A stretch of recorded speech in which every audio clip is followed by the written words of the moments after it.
I try to be a student of the game. When I was a student here, I wanted to really learn about the different students I was interacting with. I had friends that were in the medical school, I had friends that were in law school, I had friends in the business school.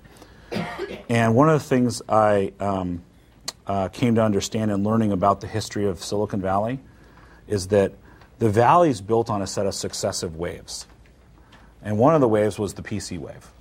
So one of my core messages for the group, we'll probably get to it a little bit later, is if you did nothing, I know most of you are here for master's programs, there might be some undergraduates in the audience also.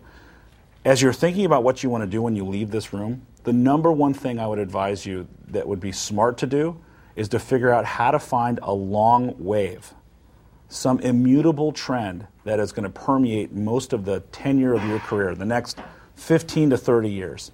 If you sat down and said, what are the big long waves that are going to happen during my lifetime, jumping on one of them as a professional will probably be one of the smartest moves you ever do. Because if you did nothing but jump into the computer business in the late 70s, early 80s, even maybe all the way up to the Microsoft IPO, you had a phenomenal run.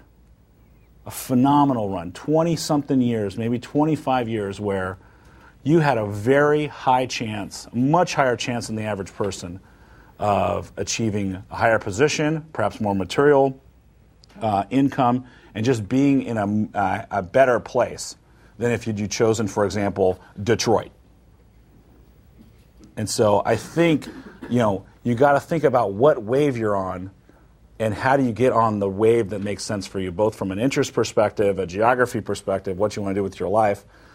I decided that this was going to be a very long wave. This would probably be the most impactful wave. You can imagine what the other ones are. It's easiest to see them right here on campus, because if you go read the last, I read it just this last week, the last statement that comes out from Dean Plummer from the School of Engineering, he tells you what the school's focused on. The school is focused in three big areas.